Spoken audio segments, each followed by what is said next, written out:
मेरे सभी वृषभ राशि वाले भाई बहनों को मेरा नमस्कार। भाइयों और बहनों, अक्टूबर का महीना जाने वाला है और नवंबर के महीने की शुरुआत होने वाली है। तो नवंबर के महीने के अंदर ग्रहों की जो चाल है वो किस तरीके की रहने वाली है, क्या क्या परिवर्तन आपके जीवन के अंदर आएंगे, किन किन चुनौतियों का आप लोगों को सामना करना पड़ेगा, क्या आप लोगों के लिए अच्छा होगा, क्या क्या परेशानी आएंगी, उन सब बातों की तमाम चर्चा आज मैं इस वीडियो के अंदर करने वाली हूँ। तो आप लोग वीडियो के अंत तक बने रहिएगा, क्योंकि अंत के अंदर मैं आप लोगों को कुछ उपाय बताऊंगी जो कि आपको इन चुनौतियों और परेशानियों से लड़ने के लिए सहायता प्रदान करेंगे। जय श्री कृष्णा। मैं निधि जोशी आप लोगों का अपने एस्ट्रो निधि चैनल पर तहे दिल से स्वागत करती हूँ। तो भाइयों और बहनों,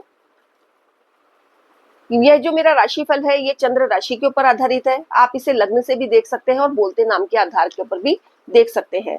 तो सबसे पहले हम ये देखेंगे कि ग्रहों की स्थिति किस तरीके की रहने वाली है, जो कि आप लोगों के जीवन के अंदर क्या क्या बदलाव लेकर आएगी, किन किन परिस्थितियों से आप लोगों को गुजरना पड़ेगा, किन किन चुनौतियों का आप लोगों को सामना करना पड़ेगा। तो ग्रहों के बदलाव की जो गोचर के बदलाव की स्थिति है वो कुछ इस तरीके से है। आप लोगों के कालपुरुष की कुंडली के अंदर वृषभ राशि दूसरे नंबर के ऊपर आती है, जिसके स्वामी बनते हैं शुक्रदेव।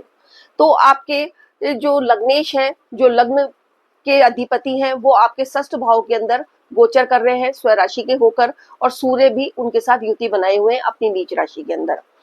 तृतीय भाव के अंदर आपके गुरुदेव उच्च के होकर गोचर कर रहे हैं। चतुर्थ भाव के अंदर केतुदेव आपके गोचर कर रहे हैं। इसके अलावा सप्तम भाव के अंदर आपके बुध और मंगल देव युति बनाकर गोचर कर रहे हैं, और दसम भाव के अंदर आपके राहु देव गोचर कर रहे हैं, और एकादश भाव के अंदर शनि देव गोचर कर रहे हैं, जो कि अभी वक्री अवस्था के अंदर है। 27 नवंबर के बाद ये अपनी मार्गी अवस्था के अंदर आ जाएंगे। तो स्थितियों के अंदर बहुत ज्यादा बदलाव होने की संभावना है। इसके अलावा जो ग्रहों के गोचर की स्थिति है वो मध्य काल के अंदर किस तरीके से कोई भी ग्रह गोचर करता हुआ अपना राशि परिवर्तन करेगा, उसके लिए 16 नवंबर को सूर्य देव आपके वृश्चिक राशि के अंदर गोचर करेंगे, जो कि अभी आपके षष्ठ भाव के अंदर गोचर कर रहे हैं और तुला राशि के अंदर है। उसके अलावा 26 नवंबर को शुक्र देव आपके वृश्चिक राशि के अंदर गोचर करेंगे, जो कि अभी अपनी स्वयं राशि के अंदर बैठे हुए हैं, आपके लग्नेश बनते हैं, और साथ के अंदर आपके तुला राशि के अंदर अभी गोचर कर रहे हैं।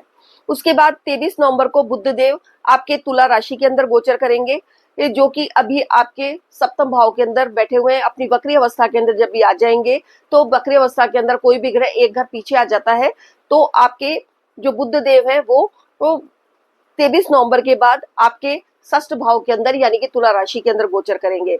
उसके बाद 23 नवंबर को बुध देव वक्री अवस्था के अंदर आ जाएंगे। 28 नवंबर को शनि देव भी मार्गी हो जाएंगे। तो इस तरीके से गोचर के ग्रहों की स्थिति रहने वाली है। अब इनका क्या क्या परिवर्तन होगा आपके जीवन के ऊपर, इन सब की चर्चा आज हम इस वीडियो के अंदर करने वाले हैं। सबसे पहले हम बात करते हैं आपकी शिक्षा की, क्योंकि शिक्षा बहुत जरूरी है। शिक्षा हमेशा पंचम भाव से देखी जाती है, जिसके स्वामी बनते हैं बुध देव, जो कि आपके अभी सप्तम भाव यानी कि वृश्चिक राशि के अंदर गोचर कर रहे हैं मंगल के साथ युति बनाकर। साथ के अंदर शनि की सातवीं दृष्टि, वक्री शनि की सातवीं दृष्टि आपके पंचम भाव के ऊपर जा रही है। तो शिक्षा के लिए अभी आपका समय अच्छा कहा जा सकता है। आप अपनी शिक्षा को फोकस कर पाएंगे। साथ के अंदर आप अपनी शिक्षा के साथ यदि बाहर जाके पढ़ना चाहते हैं तो आपके लिए समय अच्छा है। साथ के अंदर आप यदि कोई प्रतियोगी परीक्षा देना चाहते हैं तो भी ये समय अच्छा है, लेकिन थोड़ा बहुत आपका मन भटकाव की स्थिति के अंदर रहेगा। आपको स्टडी करने के अंदर थोड़ा आलस बना रहेगा, आज नहीं कल कर लूं, कल नहीं परसों कर लूं, इस तरीके की स्थितियों का भी आप लोगों को सामना करना पड़ेगा। लेकिन जब बुध देव गोचर करते हुए अपनी वक्री अवस्था के अंदर आपके षष्ठ भाव के अंदर गोचर करेंगे, तो उसके बाद वो आपके द्वादश भाव को देखेंगे। तो यदि आप कहीं बाहर पढ़ना चाहते हैं 23 नवंबर के बाद, यदि आप कोई बाहर जाके स्टडी करना चाहते हैं या कोई गेस्ट हाउस में जाना चाहते हैं स्टडी के लिए, या फिर कोई कॉलेज चेंज करना चाहते हैं, तब जाके आपको थोड़ी बहुत सफलता मिलेगी, जो कि 23 नवंबर के बाद होगी। उसके बाद बात करते हैं आपके लव अफेयर्स की। लव अफेयर्स भी पंचम भाव से देखे जाते हैं, जिसके स्वामी बनते हैं बुध देव, जो कि अभी आपके सप्तम भाव के अंदर गोचर कर रहे हैं। तो जो लोग लव मैरिज करना चाहते हैं उनके लिए समय बहुत अच्छा है। तो आपके 23 नवंबर तक, जब तक बुध वक्री अवस्था में नहीं आ जाते हैं, तब तक आपके और आपके साथी के बीच थोड़ी बहुत अनबन हो सकती है।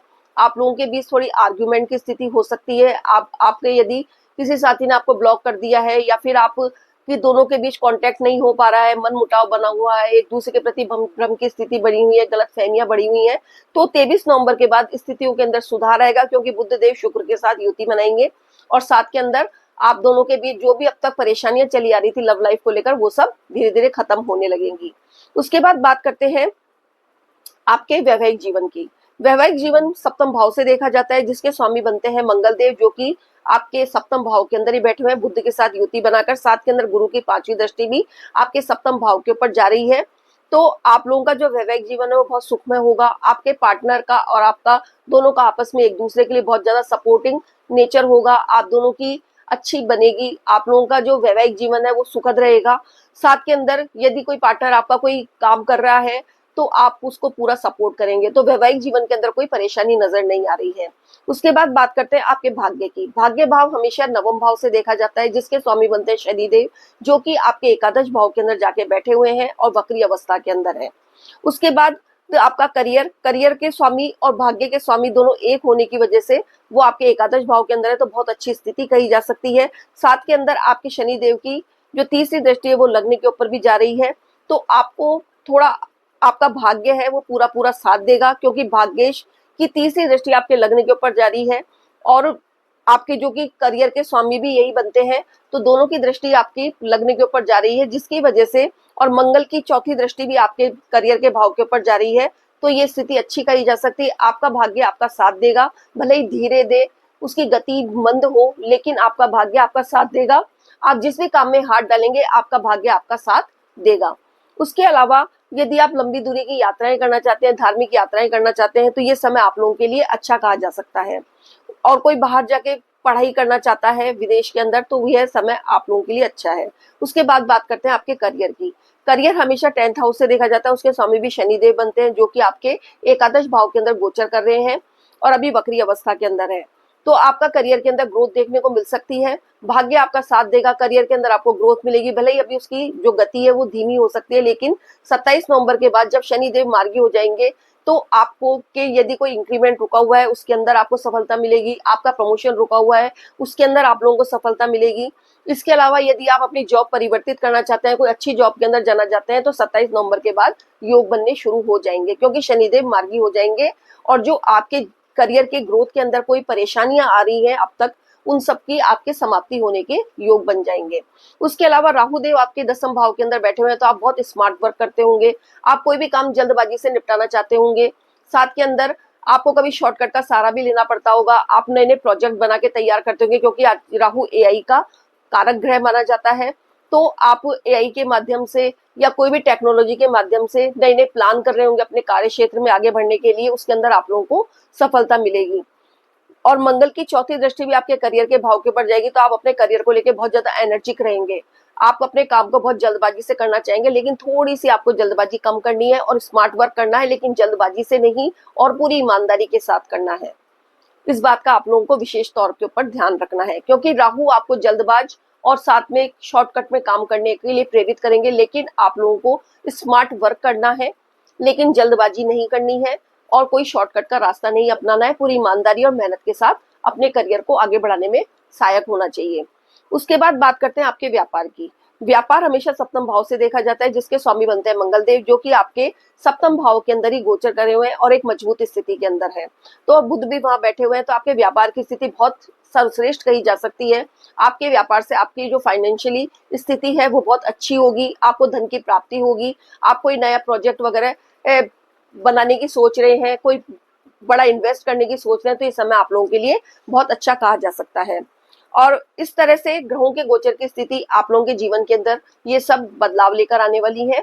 साथ के अंदर हम बात करेंगे अब स्वास्थ्य की। यदि इंसान का स्वास्थ्य अच्छा रहता है तो उसके जीवन का दिन हमेशा खुशनुमा बीतता है। यदि स्वास्थ्य की दृष्टि से देखा जाए तो आपके लग्नेश अभी षष्ठ भाव के अंदर बैठे हुए हैं और सूर्य देव वहां नीच की राशि के अंदर बैठे हुए हैं, तो आप लोगों के थोड़ा हेडक की प्रॉब्लम हो सकती है, माइग्रेन की प्रॉब्लम हो सकती है। उसके अलावा ऐसी कोई परेशानी आप लोगों की नजर नहीं आ रही है जिसकी वजह से आप लोगों के स्वास्थ्य के अंदर कोई प्रॉब्लम खड़ी हो। तो आप लोगों को उपाय के तौर के ऊपर एक तो शुक्र का बीज मंत्र ओम द्राम द्रीम द्रो द शुक्राय नमः का जाप करना है। साथ के अंदर गायत्री मंत्र का जाप करना है और इसके अलावा हनुमान चालीसा का पाठ आप लोगों को नियमित रूप से करना है। यदि आप ये सब उपाय करते हैं तो आप लोगों का जो नवंबर का महीना है वो विशेष नए अध्याय की शुरुआत लेकर आने वाला होगा। तो आप लोगों को इन उपायों के द्वारा आने वाली चुनौतियों का सामना करने के अंदर मदद मिलेगी। अब मैं अपनी वाणी को यहीं पर विराम देती हूँ। भाइयों और बहनों, अगर मैं आप लोगों को मेरा वीडियो अच्छा लगा हो तो प्लीज मेरी वीडियो को लाइक कीजिए, शेयर कीजिए और बेल आइकॉन का बटन दबाना मत भूलिएगा, ताकि मेरी वीडियो के सभी नोटिफिकेशन आप लोगों को समय समय पर मिलते रहे। सेफ रहिए, स्वस्थ रहिए। धन्यवाद। जय श्री कृष्ण।